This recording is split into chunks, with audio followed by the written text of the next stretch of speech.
Welcome to SheVentures. I'm Doria, co-founder of CentSai. Listen to women who take risks, build community, and get shit done. Recording from Madison Avenue in New York City.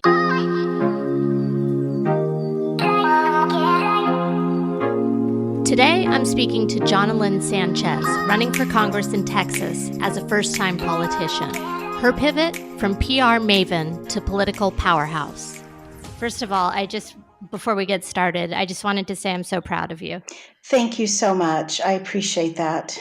Absolutely. So we're just going to, I want to respect your time. I know you're busy. We're just going to jump right into it. Thank you. Thank you for taking the time to join us on SheVentures today. I know you're so busy in the weeks leading up to Election Day. Running for a seat in Texas in the House of Representatives. You've been endorsed by the Dallas Morning News. You have major momentum behind you. So I wanted to welcome you. Thank you. It's my pleasure to be here. Before we get into everything that's going on today, I wanted our listeners to learn a little bit about you. I'd like to ask you, how would you describe yourself as a girl growing up? You know, I hadn't thought about that in so long. It was so many years ago. But I did some thinking about it. And, my family was very poor and we lived out in the country. Our nearest town was a few miles away, population 200. And we used to spend our days doing things like going crawdad fishing and walking around in the fields, with my brothers and my sister, sort of looking for adventure. And at the weekends, we would go out to my grandma and grandpa's house, which was about 10 miles away. My grandpa had 27 children, and most of those lived nearby within a 20 or 30 mile radius. So every weekend was about family. And we would do things like go swimming in the creek together, hanging out and waiting for my grandma to cook some beans and tortillas. She made really amazing flour tortillas. And so being a child was, there were so many great things about it. Of course, I didn't know we were poor. I didn't know, all the issues that my parents were facing as they tried to make a living with 4 children. It was just a lot of fun to me. And so that's how you remember it, as being fun and about family. Yes. I have to say, 27 children, your grandmother is amazing. Well, my grandmother actually had 17 children. My grandfather's first wife had 10, and she passed away after the 10th. She wasn't very old when she passed away. And then my grandpa married my grandma. Big family. The second question that I wanted to ask you in relation to that is, you talk about the most memorable events, which were family, growing up in poverty, but not really knowing so. How would you say that this impacts who you are today? I think it's at the very core of who I am today.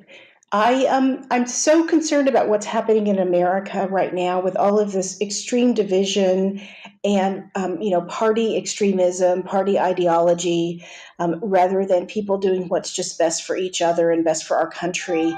And after the election of President Trump, there were a lot of people who I love very dearly who I couldn't have a conversation with because there was so much anger. And it actually started during the campaign and went forward throughout. I think it's gotten worse in a lot of ways. And I see that again and again, that we are no longer unified as a country in terms of doing what's best. We are extremely divided, and I think that is the wrong, not only wrong for us as individuals, but it's really a bad path for our country to be going down. So I want to be part of the solution of fixing that. Absolutely. And I think we've all experienced that division, and I know in my lifetime, I've never seen it in the way that I have today. Another thing that really amazes me about you, Jana, is how many times you've pivoted and built things from the ground up. Yeah. So you graduated from Rice University. You became a business reporter for Reuters. You moved abroad.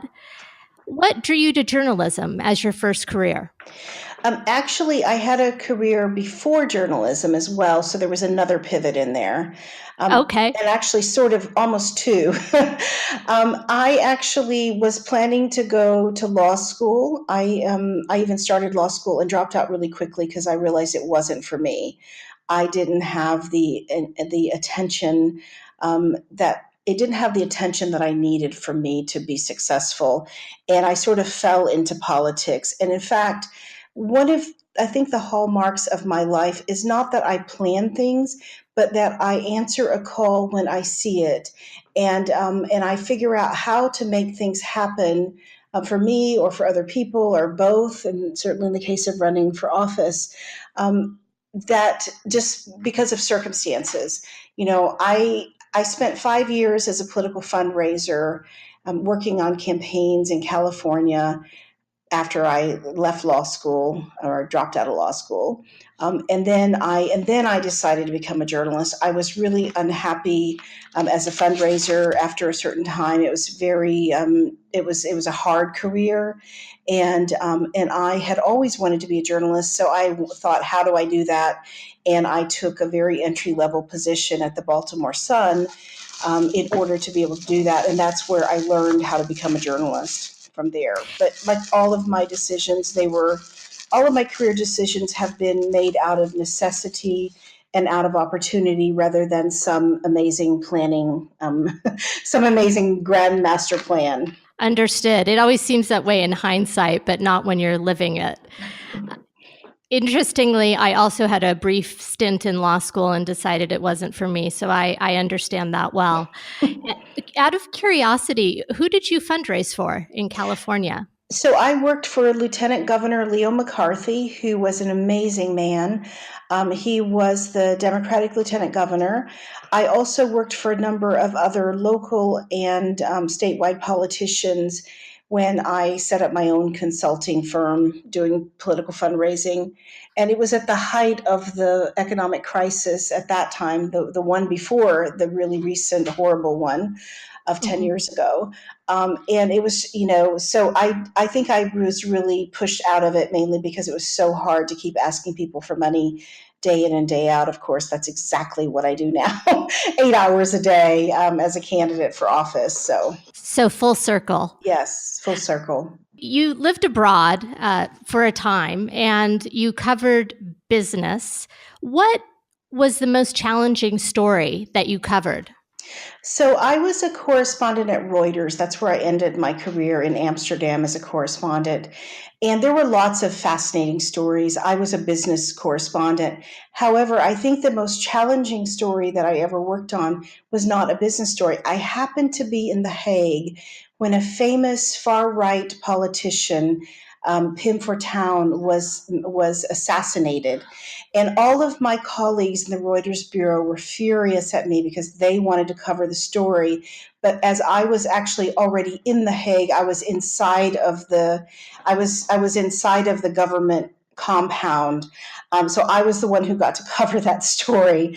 And there was a lot of jealousy among my colleagues because they knew I didn't actually cover politics. It wasn't an area that I was interested in so much, although I certainly was following what was happening with him at that time on a personal level. And so that was probably the most challenging story. My car almost got firebombed because it was in the garage under the Binnenhof. So Oh my goodness. That sounds like something on Homeland. yeah, it was pretty intense. So that definitely is a big story to break, and you allude to the competitive nature of journalism and of reporting. Did you feel that on a daily basis? And do you think being a woman was a pro or a con as a correspondent? So I definitely every single day you were judged on how fast you got stories out and whether you broke scoops. I'm extremely proud of how I did as a journalist at Reuters. My colleagues, I think, always expected me to break stories and to get stories that other people couldn't get. I never even thought about what it meant to be a woman. I'm going to be completely honest. Probably until I started running this campaign. in the sense that I never noticed if it was a barrier in some way, I never noticed it. I felt like other barriers were probably bigger. Again, I think growing up in poverty was probably a bigger barrier than being a woman or being Hispanic, although obviously those things are connected. But I think I never realized the extent to which misogyny probably was a part of, probably did factor in my life until after running for office. And now I see it every single day. So, where I didn't see it before. So you felt it was a level playing field and based on your skill, essentially. No, I never felt it was a level playing field. I felt like I was always having to make up for the fact that I wasn't wealthy. I started out without any advantages that wealth and I didn't come from a family where people had education. So every decision that I made was more challenging. But I never felt it was about being a woman. I just felt I had to work harder than everybody else to accomplish what I need to do. And I didn't worry about that. I just felt, well, I also have a strength that other people don't have from having come from where I did.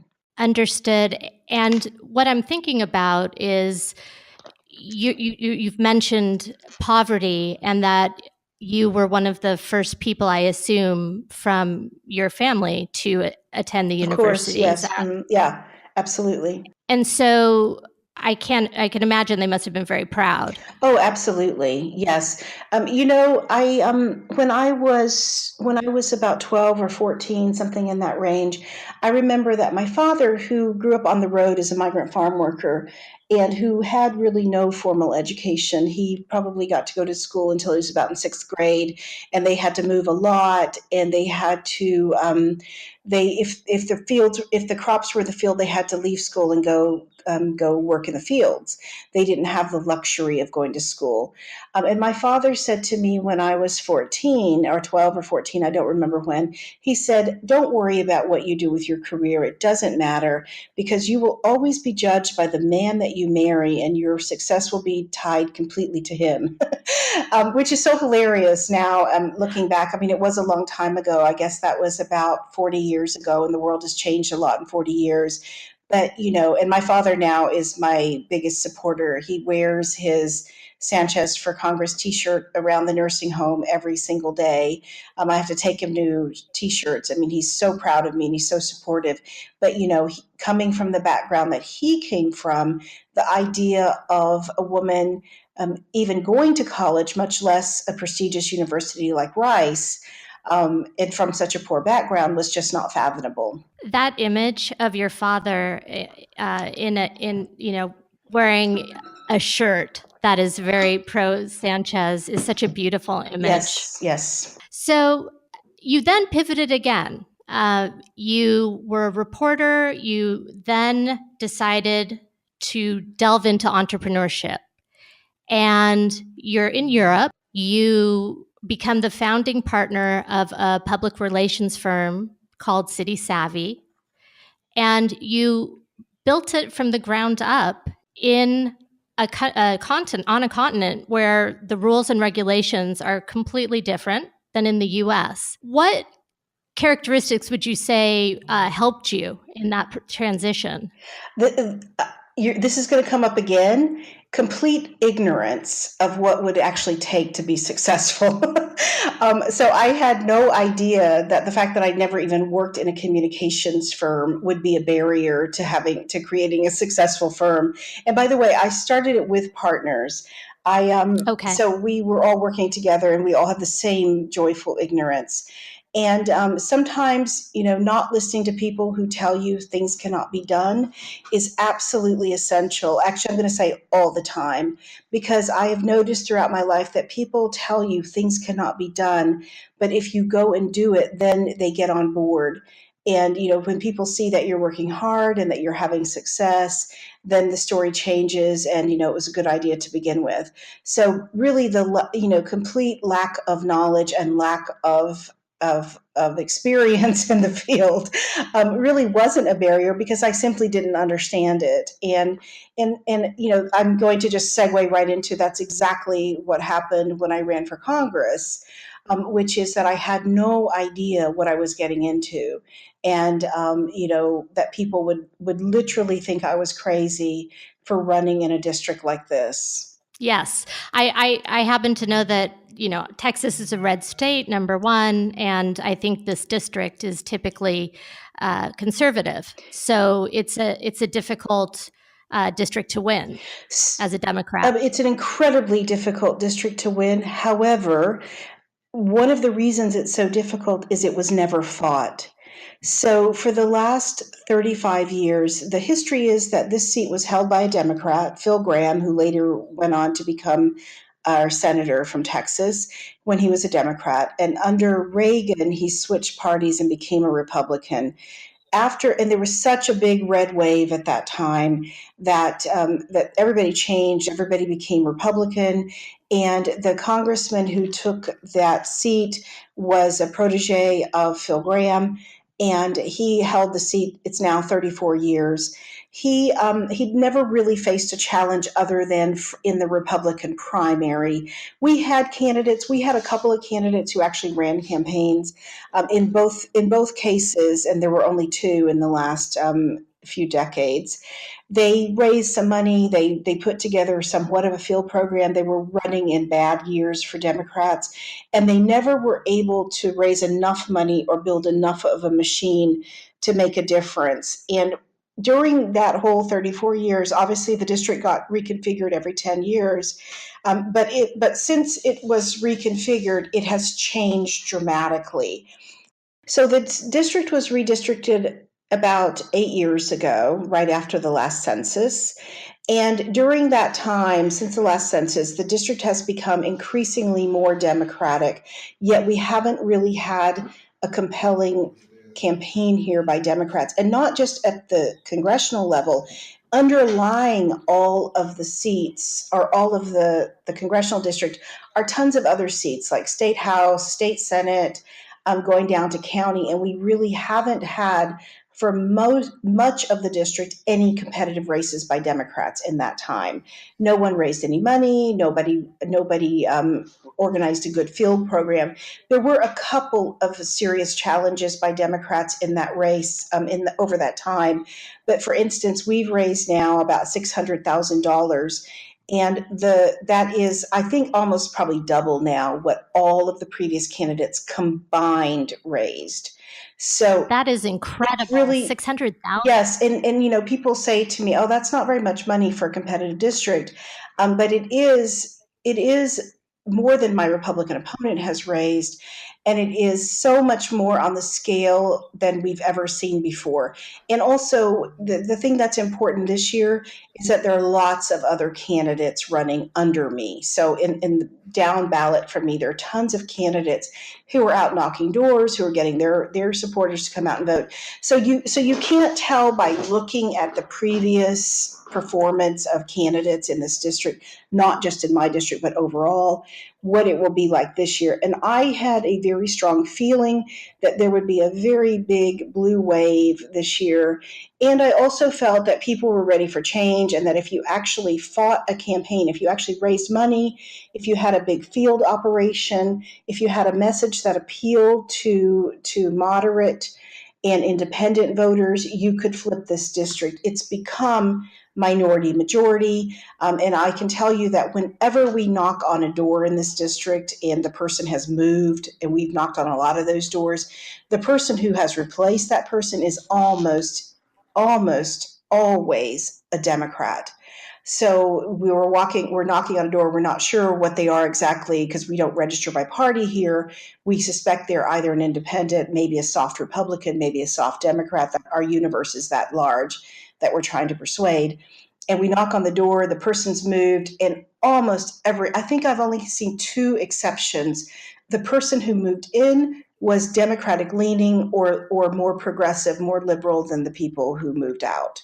So the district is changing. It's much more of a suburban a suburban area to Dallas and Fort Worth rather than a rural area. Although even in the rural areas, we also see a real desire for change. Absolutely. I feel that desire for change as well. How does it manifest in It Texas? manifests by people registering to vote, people getting involved in campaigns. Like most of our campaign volunteers, some of them who work practically full time for us, have never even worked on a campaign before. They've never even bothered to volunteer because there was never any chance that somebody would win.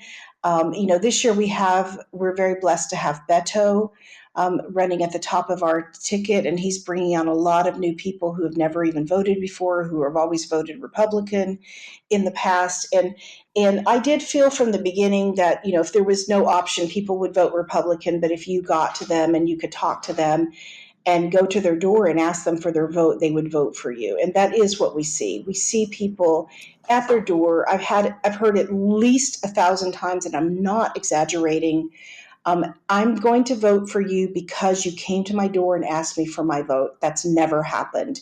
I've lived here X number of years and no candidate has ever been to my door. It really does change hearts and minds.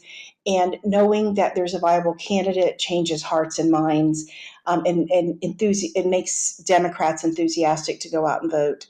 How many doors do you think you've knocked on? Well, the last time I checked, which was a couple of weeks ago, we'd knocked on the doors of more than 30,000 voters in the district.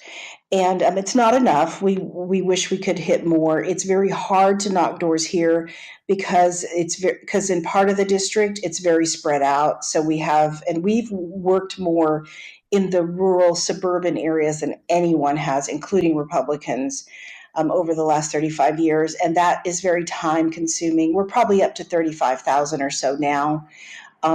That's an incredible It achievement. is. I mean, I'm very proud of my team. I have an awesome team.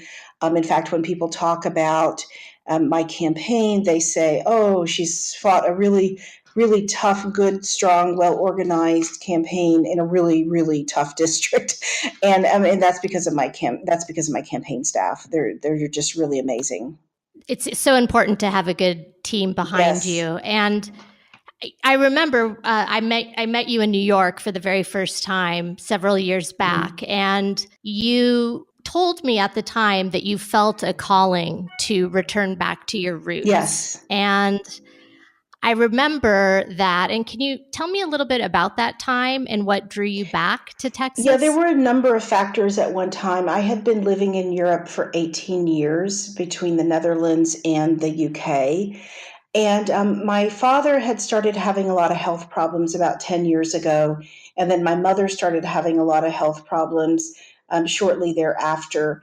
And I was coming home a lot and helping my brother out with my dad, and then coming back to see, to make sure my mom was okay and that sort of thing. And it was a very long trip. It was about, by the time something would go wrong and I would get back, it could take days rather than hours. And so I had already started thinking about wanting to come back. And then I came back and I became reacquainted with my family. Just like I said, when we were children, we used to all spend our weekends together. Well, the same thing started happening. I was hanging out with all my cousins.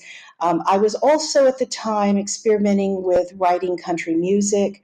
I had learned to play guitar, so I spent quite a lot of time when I was back playing in smoky bars, and writing country music and getting in touch with that side of me that had been very dormant for decades. So there was sort of a calling, both in terms of coming back home, but there was also a real need to help take care of my parents and to be closer to them. And so it just sort of happened. Apparently, it's something that happens when you get close to 50. You do start missing your family and want to return to your roots. It's a well-known phenomena, so I wasn't the creator of this idea. So I decided probably when I was about 49 that I wanted to I wanted to think about coming home, and I didn't really know how to do it, as I had a business to run in Europe, so we started experimenting with things that I could do. I was going to help out a colleague who wanted to launch our New York office. I was going to mentor her and help get that set up. That turned out to be not very successful for a number of reasons, mostly involving visas, work visas for my colleague.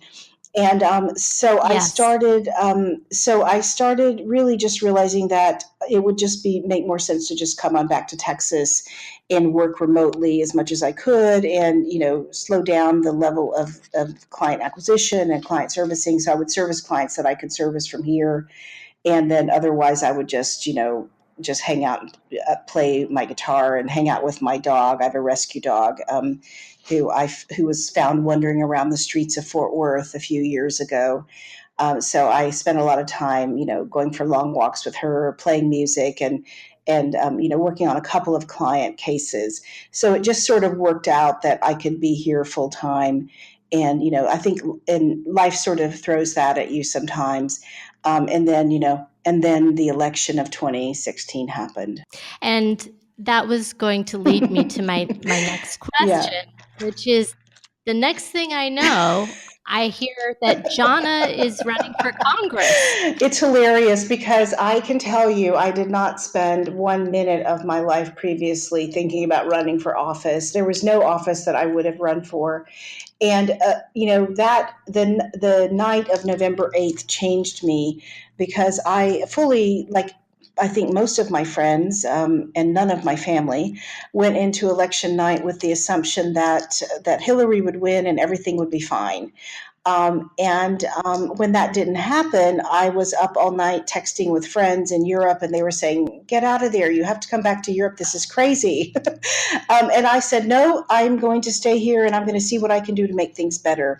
So the next morning, I got up and I texted a friend of mine, a very dear friend of mine, who we actually used to do fundraising together back in California 25 years ago. She'd gone on to work in centrist Democratic politics in DC after that.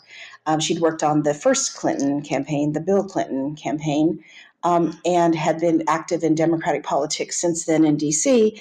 I called her and I said, "I feel so guilty. I feel that I didn't, I voted for Hillary. I gave her money, but I didn't help. I didn't make a difference. Whatever I did was completely ineffective. And I want to do something. I want to make sure that our democracy is safe, and that the people who need protection, like people with pre-existing conditions, or people who are here in our country, who are immigrants to our country, are protected, because you don't know what will happen." I said, "How do I make a difference?" And she said, "You have to run for office." I literally laughed out loud. And she said, "No, Mhm. really." Now, I'm going to admit that she was thinking more like city council than Congress. But she said, "Look," and I said, I can't run because this area is so Republican, and I don't know what I'm doing, and all of this." And she said, "Well, look around and see if there are any seats you would want to run for." So I did some research, and I immediately figured out that the state legislators, state Senate seats were totally not winnable this year, or maybe not for decades to come. But I did think that the congressional seat might be, because I saw how little effort had been put into winning it, and I saw how the demographics had changed. And so I figured that in a big blue wave, that you could probably win that seat. So it was just, calculated as a way to step up and say, "I want to have a seat at the table rather than be on the menu." And to help other people who are, in our district, who were, on the verge, we knew, of having their pre-existing conditions no longer covered, or being deported only because they were here to work or whatever. So I said, "I'm going to run for Congress." And I mean, a lot of people applauded me, but most people thought I was insane, because it sounded really crazy. And I was told by political insiders, "You're a great candidate, but you should be running in this House seat over here. Like, just move 30 miles north and run in this state House seat. They really need a strong candidate there." I'm like, "No, I'm running where I live." That was really important to me, to be running in an area that I'm from. That's my home, and this is my home. Right. So I wanted to run from here, but I also really believed that past performance is no guarantee of future success. Having written that so many times in my life as a journalist, as a financial journalist, I knew that that was true. Right. So I decided that I could do it, and if I didn't do it, by the way, it wouldn't be time wasted because I would learn a lot, and I would be able to take what I learned and help other people run competitive races.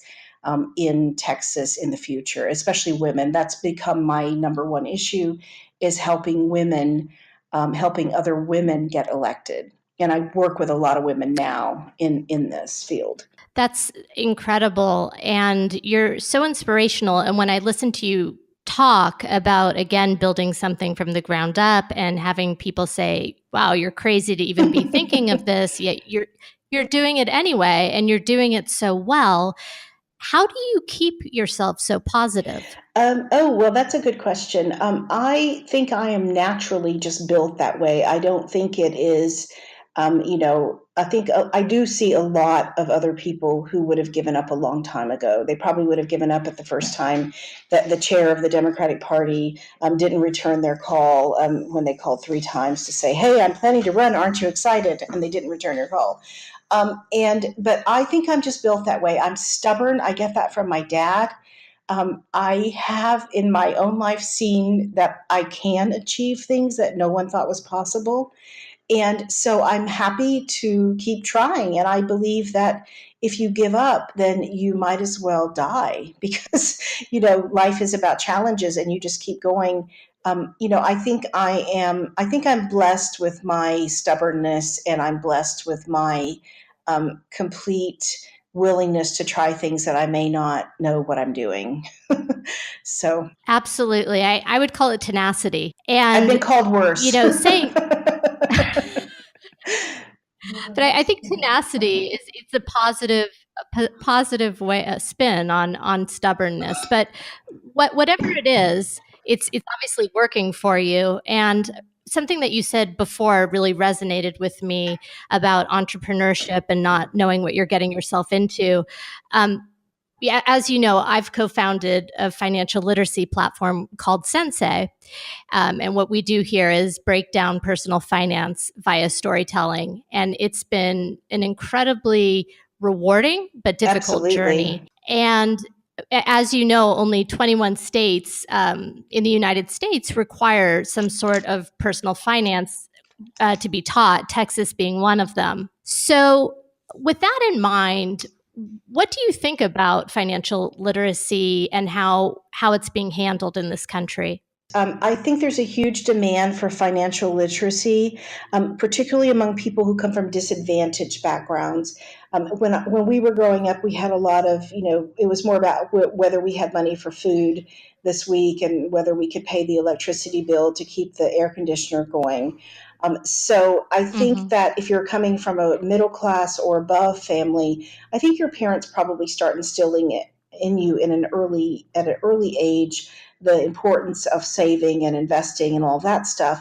But if your family is just trying to scrape by, the odds that you actually know something about financial literacy is pretty low, I think. I mean, I'm sure there are many exceptions. I've heard about people who grew up very poor who became very good with money, and were able to amass fortunes by being thrifty and investing well and all that. But I'm assuming that there's a pretty direct correlation between your parents' income and how good you are at managing money. I think anecdotally that seems to be true, and I think that's why it's so important for schools to play a role, or organizations like Sensei. And thank you for your kind words on that. And it's also the work that you're doing. You are running as a woman in Congress. It's been dubbed Year of the Woman. Ironically, yeah, I know you remember Anita Yes, Hill, and we're facing something very similar yes. today. So, a record number of women, 185, running for the House. Yet on the other side, we have this whole mess. What do you make of that? So I think what's happening today in the Senate is two things. The lack of women in the Senate is clearly a problem because I think that most women believed Dr. Ford. And I think that most women Mhm. understand what it's like to be sexually assaulted, or at least to face the threat of sexual assault. And I think that most men can't relate to it. So I think we need to get to a place in our country where we have parity between men and women in all positions of leadership before we actually get to a place where decisions are made in the best interest of all people, including women. That's one thing. I think the extreme partisanship that we see in Congress and elsewhere throughout our society is a huge problem. It's a problem based on our primary structure, in which the parties typically elect the most extreme person. And in heavily gerrymandered districts, that is what happens. You have two people of two parties from both extremes, and the voters have to choose between them. I think that we need to get to a situation in America where people can just be representing the people of their district, and where party is less important, and where what we're doing is about doing what's right. And until we get to that point, I'm afraid we're probably going to continue to see the US Senate take very divisive measures that do hurt women. And it's the same in the US Congress, in the House of Representatives, sorry. Yes, I believe that the Kavanaugh decision is happening Well, they today, voted correct? today to move it forward to vote, but my understanding is the vote will happen tomorrow or over the weekend. But it seems highly unlikely that there will be any other outcome other than that he is confirmed. So, talking about messaging and getting out of Democrat, Republican labels, if you wanted to say what are Jana Sanchez's core messages that she wants to get out to people, So what you are won't be they? surprised to hear that for me, as somebody who feels very, very deeply that I have been a recipient of the American dream, that I want to make sure that all people in my district and throughout Texas and the country are able to achieve their own American dream. So that means, having the financial ability to achieve the life they aspire to. And I believe that the things that make that possible are making sure that we all have adequate health care, so universal, affordable health care, well funded neighborhood schools, better jobs for the graduates of those schools in trades, technology, renewable energy, healthcare, things that people can do either in high school or shortly thereafter and make a good living, because that's no longer the case for the majority of Americans, and immigration reform, so that people who are here already working, perhaps without documentation, are able to have a humane path to legal status, perhaps citizenship if they are able to qualify based on the normal qualifications, and basically everything that promotes the American dream, which we've lost sight of. I know that income inequality has only grown over the years, which has fueled much of this partisan divide that we face in our country, and has it's I think it's time for change. It's time for looking out for working people, not necessarily all of our focus being on corporations and the wealthy, like we've seen in the last almost 2 years now. What do you think are the biggest challenges that women face Well, I economically? think women face the same challenges that men face, and women are usually part of a family. And whether they're single, it's the same issue. How do you afford health care? How do you make sure you're healthy, your children are healthy, your husband is healthy, or your partner is healthy? How do you make sure you get a good education, your children get a good education, that you have an opportunity to advance yourself in your career?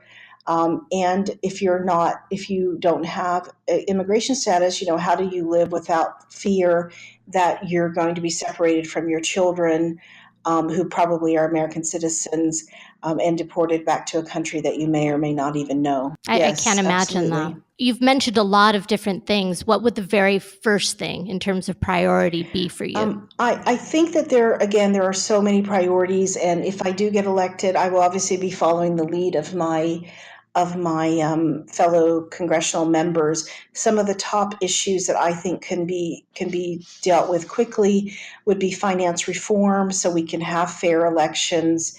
I would like to see term limits. I believe that incumbency is a huge problem for having fair and fair elections, essentially.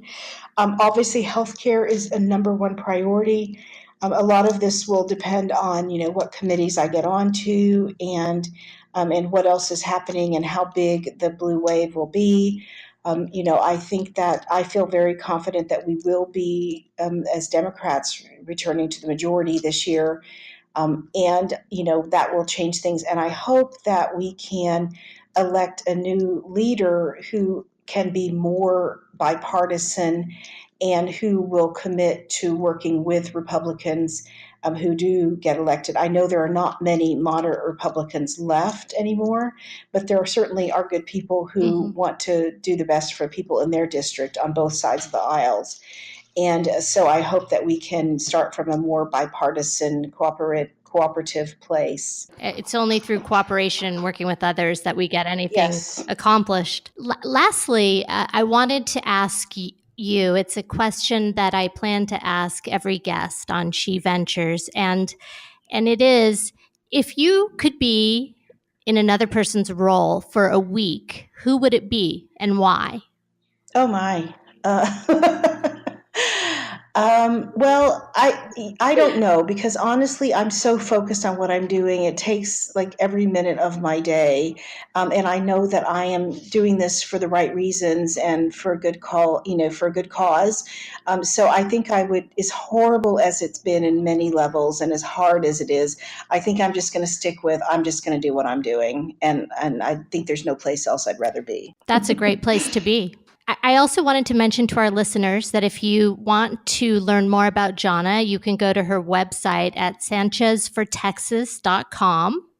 Obviously, vote on November 6th. Is there anything else that you wanted to Yes, say, please Jana? make sure you vote. That's super important.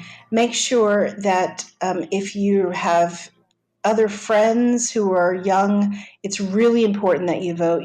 Your future depends on it.